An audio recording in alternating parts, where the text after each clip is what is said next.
चलो आज का लेक्चर स्टार्ट करते हैं। Question 1, the term cash as per cash flow statement does not include. Cash में क्या क्या नहीं आता? ए, कैश इन हैंड नहीं आता, डिमांड ड्राफ्ट नहीं आता, डिमांड डिपॉजिट्स नहीं आता, डी, मार्केटेबल सिक्योरिटीज नहीं आता, E, all of the above term are treated as cash आपके कैश फ्लो स्टेटमेंट में। तो इसका करेक्ट आंसर है मार्केटेबल सिक्योरिटीज। मार्केटेबल सिक्योरिटीज आपके कैश इक्विवेलेंट्स होते हैं बट कैश नहीं होते। मार्केटेबल सिक्योरिटीज अगर आप बोलो कि जो आपकी क्या कहते हैं ट्रेजरेबल्स हो गए, मनी मार्केट इंस्ट्रूमेंट्स में आपकी इन्वेस्टमेंट होगी जो बहुत जल्दी आपको जो इक्विवेलेंट टू कैश है, फटाफट कैश रिलाइज कर देंगे, तो उसको हम मार्केटेबल सिक्योरिटीज मानते हैं कैश इक्विवेलेंट्स। आपको इन दोनों की डेफिनेशन शेड्यूल 3 में मिल जाएगी जिसमें कैश और कैश इक्विवेलेंट्स को एक्सप्लेन कर रखा है। कैश इक्विवेलेंट की डेफिनेशन क्या है? Are short term highly liquid investments that are readily convertible into known amount of cash which are subject to an insignificant risk of change in value. Cash के अंदर क्या क्या आता है? जो कैश आपके पास पड़ा है गले में, आपके क्या कहते हैं बैंक में पड़ा है, या फिर कोई आपके पास डिमांड ड्राफ्ट पड़ा है। बात समझ में आती है? चलो question number 2, cash flow from dash activities known as a principal revenue generating activity. Easy है आपके लिए। 3 एक्टिविटी में हमारा कैश फ्लो डिवाइडेड है। या तो हमारा ऑपरेशन से पैसा आ रहा है, या तो हमने कुछ इन्वेस्टमेंट कर रखा है उससे पैसा आ रहा है, या इन्वेस्टमेंट हम कर रहे हैं पैसा जा रहा है, या कोई फाइनेंसिंग एक्टिविटी का कैश फ्लो है। मैंने किसी से फाइनेंस रेज किया और उस फाइनेंस को या तो मैं रीपे कर रहा हूँ या तो मैं उसके ऊपर कुछ इंटरेस्ट दे रहा हूँ, वो फाइनेंसिंग एक्टिविटी का पार्ट है। तो 3 पार्ट में हमने कैश फ्लो स्टेटमेंट को डिवाइड कर दिया। जो प्रिंसिपल रेवेन्यू जनरेटिंग एक्टिविटी है वो आपके ऑपरेशंस है, तो उसको ऑपरेटिंग एक्टिविटी बोलते हैं। ठीक है, आप ये डेफिनेशन सारी की सारी पढ़ लेना। क्वेश्चन नंबर 3, मुद्दे की बात यहां से स्टार्ट होती है, आपको न्यूमेरिकल आ सकते हैं। Net profit earn by company in financial year 2021 is 1 lakh rupees. Following movement of cash noted when compared with previous year. बोल रहे भाई ये मूवमेंट हुई है कैश में। तो नेट प्रॉफिट से बात को स्टार्ट किया गया। आपका कैश फ्लो स्टेटमेंट में 2 मेथड है, एक डायरेक्ट और एक इनडायरेक्ट मेथड। अगर नेट प्रॉफिट से हम कैश की तरफ जाते हैं तो वो इनडायरेक्ट मेथड है। डायरेक्ट मेथड में आपको बता दिया जाता है कि आपकी कैश सेल कितनी हुई है, आपकी कैश परचेजेस कितनी हुई है, आपने कितनी इन्वेस्टमेंट करी, कितनी बेची इन्वेस्टमेंट, फाइनेंस कहां से रेज किया, वो डायरेक्ट मेथड होता है। तो इस केस में जब नेट प्रॉफिट दे रखा है मतलब ये इनडायरेक्ट मेथड से आपको कैश निकालने की बात कर रहा है। करते हैं जी। फॉलोइंग मूवमेंट कह रहा है डेटर्स डिक्रीज हुए। इसका क्या मतलब है? आपको डेटर्स ने पेमेंट कर दी होगी। ये वर्किंग कैपिटल का पार्ट है। डेटर्स डेटर्स कम हो गए मतलब उन्होंने हमें पेमेंट कर दी। क्रेडिटर्स डिक्रीज हो गए तो मतलब हमने उसको पैसे दे दिए होंगे 10,000 रुपीज। बैंक लोन इंक्रीज हुआ है, हमने इन्वेस्टमेंट करी सब्सिडरी कंपनी में, इंटरेस्ट दिया बैंक लोन पे, परचेज करा मशीनरी को। जैसे ही आपको ये क्वेश्चन दिखेगा, ऐसा क्वेश्चन, सबसे पहले आपने देखना है कि क्वेश्चन पूछ क्या रहा है। क्वेश्चन पूछ रहा है calculate cash flow from operating activity. वो आपसे total cash flow, net cash flow पूरे साल में कितना वो नहीं पूछ रहा, वो कह रहा है सिर्फ ऑपरेटिंग एक्टिविटी वाला बताओ। तो हमें बात समझ में आती है। कैसे सॉल्व करेंगे? हमारा इस केस के अंदर हमारा नेट प्रॉफिट से हम बात को स्टार्ट करते हैं। नेट प्रॉफिट से बात को स्टार्ट किया, 1 लाख रुपीज से बात स्टार्ट हुई। इसके बाद हमारा क्या क्या इस नेट प्रॉफिट के अंदर इंटरेस्ट लेस हो रखा है बैंक लोन का। बैंक लोन एक फाइनेंसिंग एक्टिविटी का पार्ट है। मैंने बैंक से लोन लिया, फाइनेंस कराया होगा ना, तो उसके एक्सपेंसेस भी फाइनेंसिंग एक्टिविटी के होते हैं। तो मैं इस नेट प्रॉफिट में ऐड कर दूंगा non cash non operating expenses. Non cash expense कोई दे नहीं रखा, डेप्रिसिएशन दे नहीं रखा, तो हम अपने आप तो ना मर्जी से ऐड कर लेंगे। जो हमने इंटरेस्ट नॉन ऑपरेटिंग एक्सपेंस को ऐड कर दिया। ऐसे ही कोई नॉन ऑपरेटिंग इनकम होती है उसको लेस कर देते हैं। अगर कोई डिविडेंड मिला तो उसको लेस कर देते हैं सब, क्योंकि ऑपरेशंस का नहीं, ये इन्वेस्टमेंट की इनकम है। चलो अभी हमने इसको ऐड किया। इसके बाद हमारे वर्किंग कैपिटल में जो चेंजेस आए हैं उसको देखेंगे। डेटर्स ने पैसा दे दिया, वो ऑपरेशन का पार्ट है ना। डेटर्स डिक्रीज, हम ऐड कर रहे हैं कि डेटर्स ने हमें पैसा दे दिया। चेंजेस इन वर्किंग कैपिटल में डिक्रीज इन करंट एसेट्स मतलब पैसा हमें मिल गया। लो भाई ऐड कर दो 25,000 और हम लेस कर देंगे क्या? अगर हमने क्रेडिटर को पैसा दे दिया, डिक्रीज इन क्रेडिटर हो गया, तो मतलब हमने पैसा दे दिया।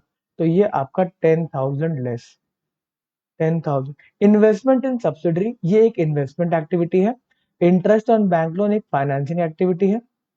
परचेज ऑफ मशीनरी एक इन्वेस्टमेंट एक्टिविटी है। तो बस यही ऑपरेशंस का पार्ट है। 1 लाख प्लस 10,000 प्लस 25,000 लेस 10,000, तो आंसर आना चाहिए 1,25,000। परफेक्ट। आपको अलग से करके दे भी रखा है, बट इस क्वेश्चन को थोड़ा सा आगे लेके जाता है।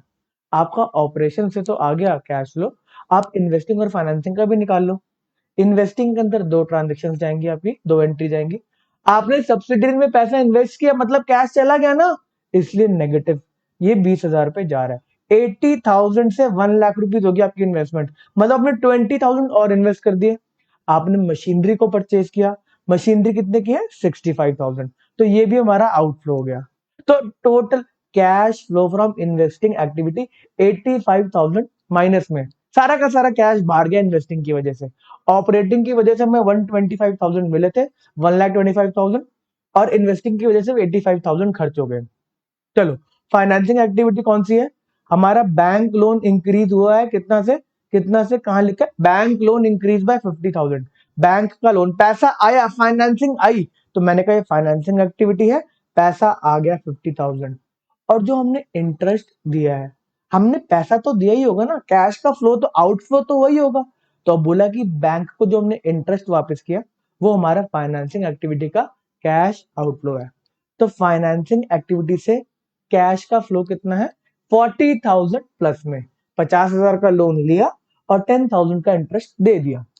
अब नेट कैश, नेट इंक्रीज या decrease in cash and cash equivalent निकालते हैं। ये जो ऊपर सारा हमने काम धाम किया, ऑपरेटिंग, इन्वेस्टिंग, फाइनेंसिंग, तो इन तीनों को एड लेस करके 125 लेस प्लस 40 लेस 85, तो आपका 80,000 का net increase in cash equivalent है। ये नेट इंक्रीज क्यों लिखा हुआ है, ये नेट इंक्रीज इसलिए लिखा हुआ है, जब भी आप बिजनेस कर रहे होगे आपके पास कुछ ओपनिंग में कैश पड़ा होगा ना, आप बिजनेस कर रहे हो, कुछ तो कैश पड़ा होगा। अब ये कह रहे हैं कि आपके पास जितना भी कैश पड़ा था उसमें आपने इंक्रीज कर दिया इस 80,000 रुपीज से। फॉर एग्जाम्पल, अगर आपके पास ओपनिंग में कैश पड़ा था 40,000, तो आज के दिन पे क्लोजिंग टाइम पे आपके पास कैश होना चाहिए 1,20,000। जाके चेक कर लो, नहीं है तो मतलब चोरी हो रही है। बात समझ में आती है। 40,000 आपके पास ओपनिंग में था और ये सारा ऑपरेशन करके आपने 80,000 रुपीज का कैश कमाया, कैश मिला आपको, तो आपके पास क्लोजिंग में कैश होना चाहिए 1,20,000। अगर नहीं है तो मतलब कुछ गड़बड़ है। चलो, क्वेश्चन नंबर 2 है। Question number 4, dash summarises for a particular period the resources made available to financing activities of an enterprise and the uses of which resources have been put.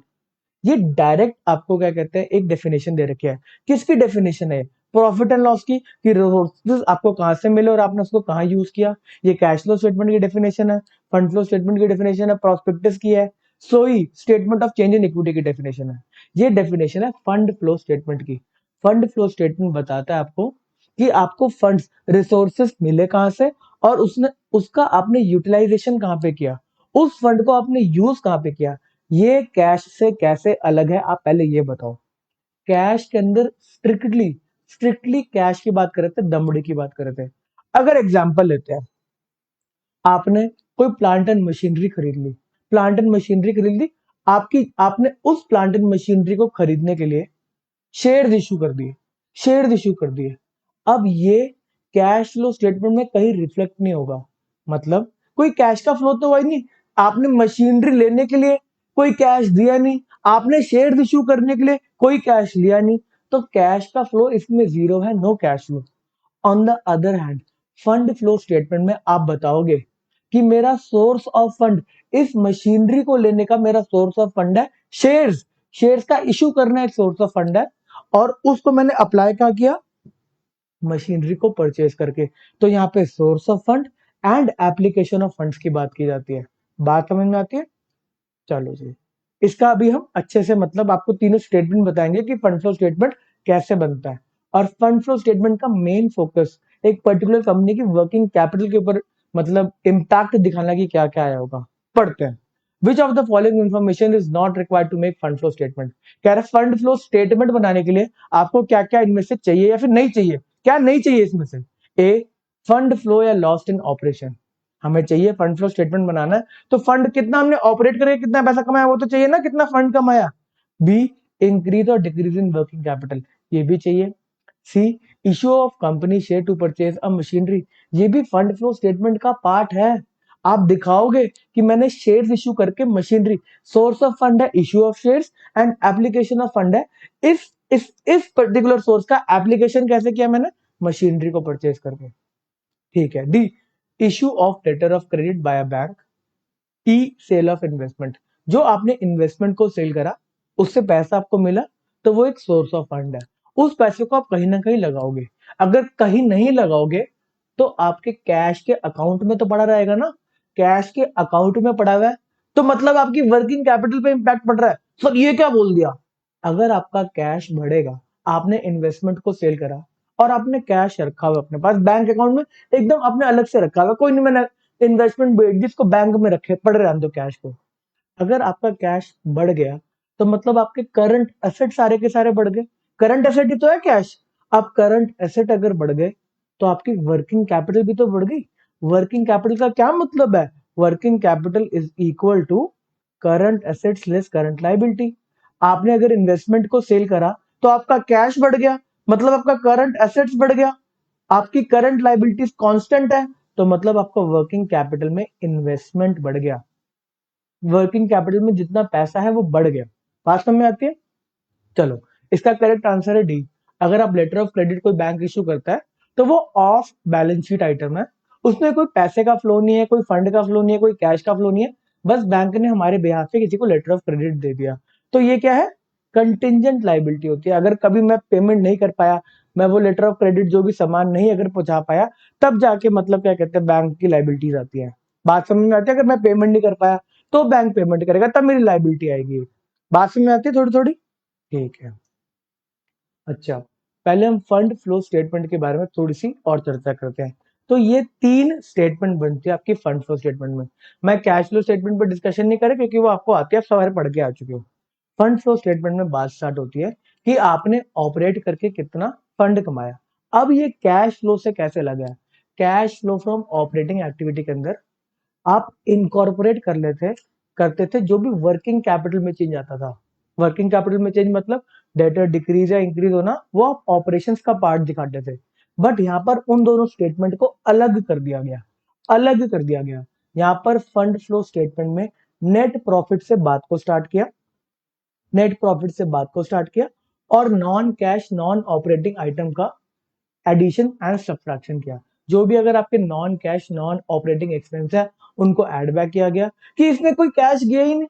अगर डेप्रिसिएशन आपका कोई फंड का flow थोड़ा ना हुआ है, depreciation तो आपने बस चार्ज कर दी, कोई पैसे का फ्लो थोड़ा ना हुआ है, तो डेप्रिसिएशन आप ऐड कर दोगे। ऐसे ही loss on sale of fixed assets है तो कोई आपका फंड का फ्लो थोड़ा ना हुआ है। आपने असेट अगर बेचा होगा तो कुछ पैसा तो आया ही होगा ना, तो लॉस आपका कोई फंड का फ्लो नहीं दिखाता, तो आपने नॉन कैश और नॉन ऑपरेटिंग एक्सपेंस को ऐड कर दिया। ऐसे ही नॉन कैश और नॉन ऑपरेटिंग इनकम को आपने लेस कर दिया। जैसे कि एग्जांपल लेते हैं, आपने इंटरेस्ट एक्सपेंस को यहाँ पे ऐड बैक कर दिया। इंटरेस्ट एक्सपेंस आपका ऑपरेशन का पार्ट नहीं है, वो काइंड ऑफ फाइनेंसिंग एक्टिविटी है, तो इसको हम आगे टेक केयर करेंगे। इंटरेस्ट एक्सपेंस को आपने सारे के सारे non cash and non operating expense को ऐड किया और नॉन कैश और नॉन ऑपरेटिंग इनकम को लेस कर लिया। यहां पर बात हमें समझ में आती है कि ये करने से हमें फंड फ्लो फ्रॉम ऑपरेशन, हमने ऑपरेशन करके कितना फंड इकट्ठा किया। अब इसके बाद अलग से स्टेटमेंट बनती है वर्किंग कैपिटल के चेंजेस की। कैश फ्लो स्टेटमेंट के अंदर आप क्या निकालते थे, कैश के अंदर कितना चेंज आया, ओपनिंग और क्लोजिंग में अगर कैश जो बढ़ा या कम हुआ तो किसकी वजह से हुआ। बट जब स्टेटमेंट ऑफ वर्किंग कैपिटल आप निकाल रहे हो कि पूरी की पूरी वर्किंग कैपिटल में कितना चेंज आया, तो उसमें आप सारे के सारे करंट एसेट्स को ले रहे हो, सारी की सारी करंट लाइबिलिटीज को ले रहे हो, इंक्लूडिंग कैश। कैश, आप कैश के चेंजेस तो निकाल नहीं रहे ना, तो इसमें आप सारे असेट्स और सारी लाइबिलिटी का डिफरेंस निकालोगे। याद करो जो आप क्या कहते हैं चेंजेस इन वर्किंग कैपिटल निकालते थे कैश फ्लो स्टेटमेंट में, उसमें आप कैश का थोड़ा ना चेंज लेते थे। जो वर्किंग कैपिटल में चेंजेस इन वर्किंग कैपिटल हम करते थे कैश फ्लो स्टेटमेंट में, उसमें आप कैश का इंपैक्ट थोड़ा लेते थे, आप वही तो निकाल रहे होते थे एंड में कैश फ्लो स्टेटमेंट से। तो इसके अंदर वो बात चेंज होगी। इसमें चेंजेस इन वर्किंग कैपिटल के अंदर सारे के सारे करंट एसेट्स और करंट लायबिलिटी को लिया गया। मोटा मोटी बात, इसके अंदर कैश में जो चेंज आया उसके इंपैक्ट को भी यहां पर ले लिया गया।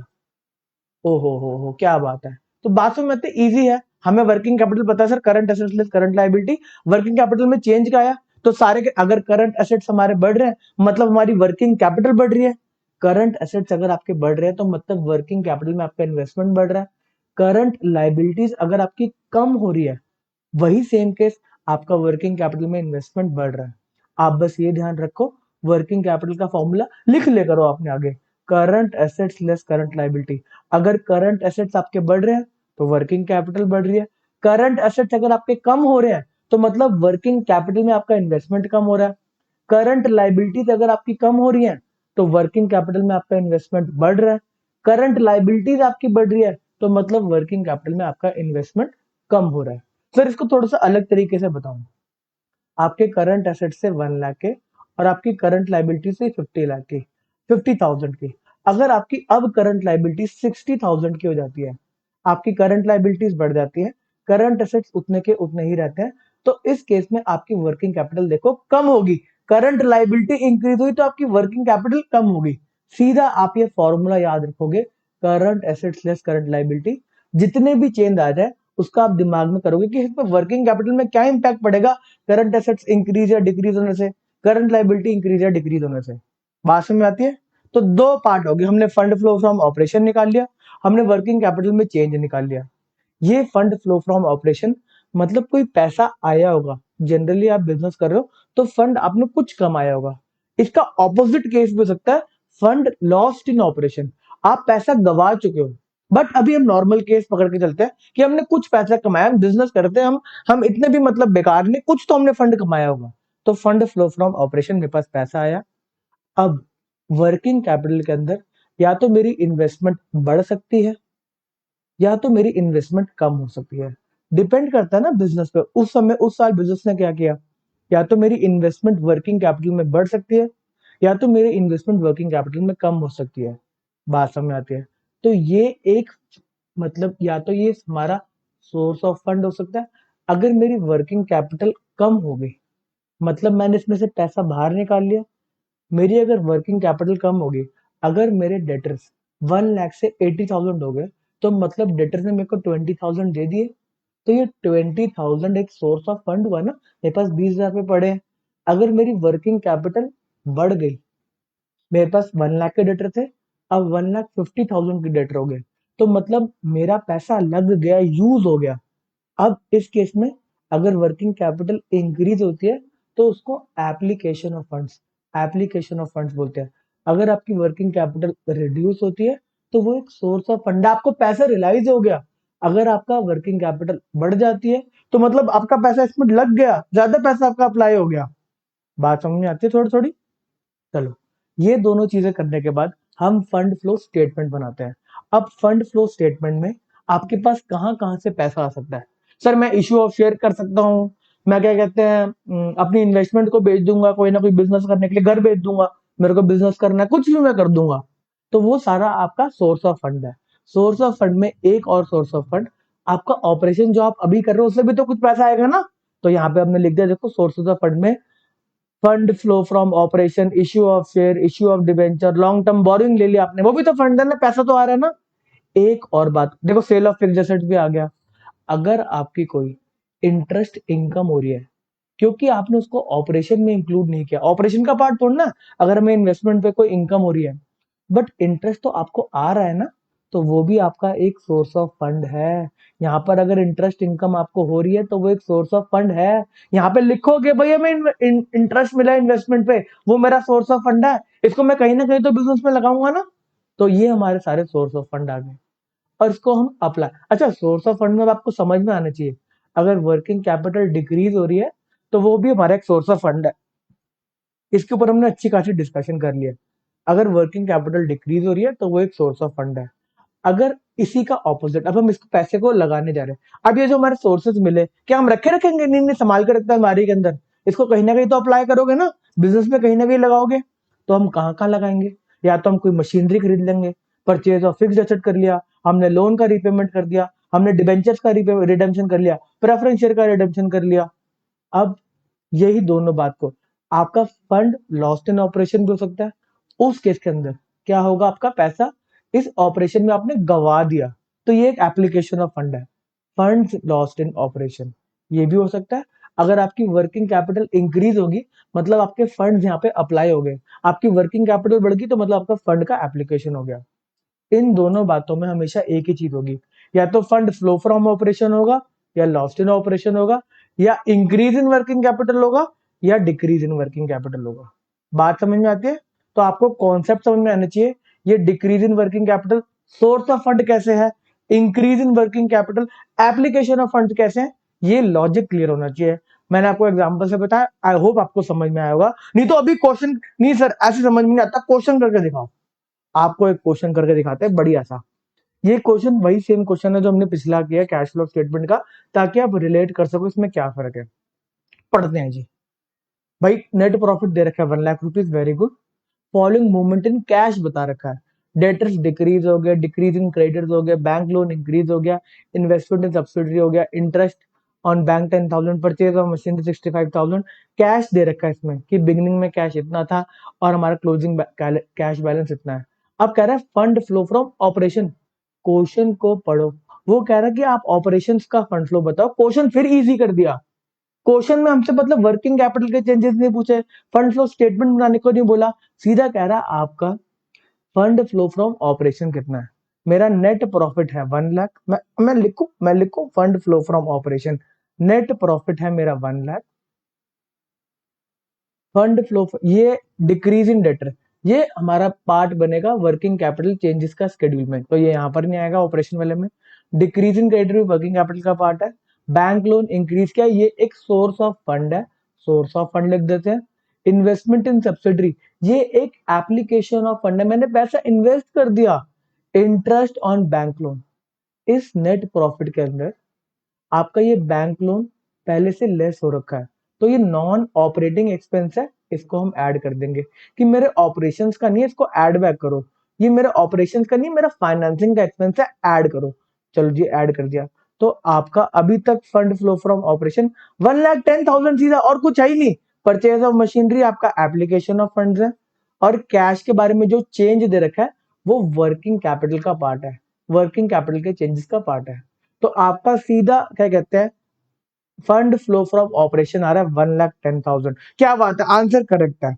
सर बात इसको थोड़ा सा आगे बढ़ाओ, हमारे को पूरी फंड फ्लो स्टेटमेंट दिखाओ। फंड फ्लो फ्रॉम ऑपरेशन आ गया आपका 1,10,000, यहां तक बात समझ में आती है। इसके बाद हम निकालेंगे कि वर्किंग कैपिटल में क्या चेंज आया। आपके डेटर्स डिक्रीज हुए, मतलब उन्होंने पैसा आपको दे दिया, ऐड करो। आपके क्रेडिटर्स डिक्रीज हुए, क्रेडिटर्स डिक्रीज हुए, तो मतलब आपने पैसा दे दिया उनको, इसको लेस करो। आपका कैश इंक्रीज हुआ, आपका कैश इंक्रीज हुआ, तो मतलब इसमें आपका पैसा यूटिलाइज हुआ होगा ना कहीं ना कहीं। अगर हमारे डिक्रीज इन डेटर्स होते हैं, हमारा डिक्रीज इन डेटर्स है 25,000, 25,000, कुछ कुछ गलत लग रहा है, हाँ सही लग रहा है, एकदम सही लग रहा है। अगर आपका कैश इंक्रीज होता है तो वर्किंग कैपिटल इंक्रीज हुई ना आपकी, वर्किंग कैपिटल इंक्रीज हुई, वर्किंग कैपिटल में पैसा लग गया आपका, तो आप इसको लेस करोगे 80,000। Net increase in working capital, आपके जितने भी आपके क्या कहते हैं एसेट्स बढ़ रहे हैं, डेटर्स अगर डिक्रीज हो रहे हैं मतलब आपको पैसा दे रहे हैं, ऐसे ही अगर डेटर इंक्रीज हो रहे हैं तो आपका पैसा ब्लॉक हो रहा है। सेम गोज विद कैश, अगर आपका कैश इंक्रीज हो रहा है तो मतलब आपका वर्किंग कैपिटल में पैसा ब्लॉक हो रहा है। सर बात ये वाली हमारे दिमाग के साइड से निकल गई। अगर आपके पास पहले कैश पड़ा था 50 लाख का, और अगर अब आपके पास कैश पड़ा 1 करोड़ का, तो मतलब आपके 50 लाख रुपीज से करंट असेट्स बढ़ गए, करंट असेट्स बढ़ गए तो आपकी वर्किंग कैपिटल बढ़ गई। तो हम वर्किंग कैपिटल के चेंजेस निकाल रहे हैं। तो ठीक है जी, हमें ये वाला चेंजेस समझ में आता है कि हमारी वर्किंग कैपिटल बढ़ गई, डिक्रीज इन डेटर से हमारी वर्किंग कैपिटल बढ़ जाएगी, तो टोटल हमारा वर्किंग कैपिटल में जो पैसा इन्वेस्ट हो गया, वर्किंग कैपिटल में जो हमारा पैसा इन्वेस्ट, इसको एडजस्टमेंट करने के बाद 65,000 मेरे वर्किंग कैपिटल में इन्वेस्ट हो गए, मतलब वर्किंग कैपिटल मेरी बढ़ गई। अगर मेरी वर्किंग कैपिटल बढ़ गई तो ये एक एप्लीकेशन ऑफ फंड है, मेरा पैसा इसमें ब्लॉक हो गया, मेरा पैसा इसमें ब्लॉक हो गया। बात समझ में आती है? ठीक है जी, हमारा 65,000 इसमें ब्लॉक हो गया। ये चीज आपको कॉन्सेप्चुअली समझ में आनी चाहिए। चलो अब फंड फ्लो स्टेटमेंट बनाते हैं। फंड फ्लो फ्रॉम ऑपरेशंस कितना आया, सोर्सेज ऑफ फंड पहले लिखते हैं, 1,10,000, परफेक्ट। बैंक लोन हमारे को मिला 50,000 का हमने लिया है, तो हमारा फंड, ये भी एक सोर्स ऑफ फंड है, तो टोटल फंड मेरा आ रहा है 1,60,000। इसको मैंने कहाँ कहाँ पे अप्लाई किया, मैंने बैंक का पहले इंटरेस्ट दिया 10,000 का, मैंने मशीनरी परचेज करी थी, क्वेश्चन में दे रखा है 65,000 की, वो करी। मैंने इन्वेस्टमेंट परचेज करी सब्सिडरी के अंदर 80,000 से 1 लाख की, तो ये 20,000 और ऐड हो गया। परचेज ऑफ मशीनरी 65,000, मेरी वर्किंग कैपिटल इंक्रीज होगी, मेरी वर्किंग कैपिटल इंक्रीज होगी, तो मतलब मेरा 65,000 से मेरी क्या कहते हैं वर्किंग कैपिटल इंक्रीज होगी, मतलब मेरा पैसा ब्लॉक हो गया। सोर्स अप्लाई कर दिया मैंने फंड्स को इसके अंदर, जो मैं पैसा था इसके अंदर ब्लॉक करके आ रहा हूँ वर्किंग कैपिटल के अंदर। तो टोटल आपका एप्लीकेशन ऑफ फंड्स कितना आ रहा है? 1,60,000। ये हमेशा सेम आएगा, sources of fund and application of fund हमेशा सेम होता है। सर ऐसे कैसे कि सोर्स ऑफ फंड है उसका एप्लीकेशन हमेशा सेम होगा? मैं कहता हूँ कि मेरा सोर्स ऑफ फंड है, इन्वेस्टमेंट मैंने बेच दी 1 करोड़ की, और उसके पैसे को मैंने कुछ किया ही नहीं, उसका पैसा ऑटोमेटिकली आपकी वर्किंग कैपिटल में एडजस्ट हो जाएगा। अगर आप सोर्स फंड लेकर आते हो 1 करोड़ का, उसका कुछ भी नहीं करते, फिर भी कैश तो आपका इंक्रीज हुआ ना, कैश इंक्रीज हुआ तो आपकी वर्किंग कैपिटल इंक्रीज होगी, और वर्किंग कैपिटल इंक्रीज होना मतलब आपका एक एप्लीकेशन ऑफ फंड। यही था आपका फंड फ्लो स्टेटमेंट, इससे ज्यादा फंड फ्लो स्टेटमेंट आपका है ही नहीं। तो आज का थोड़ा सा लेक्चर बड़ा हो गया, बट इंपॉर्टेंट लेक्चर था। यहीं पे समाप्त करते हैं, बाय बाय।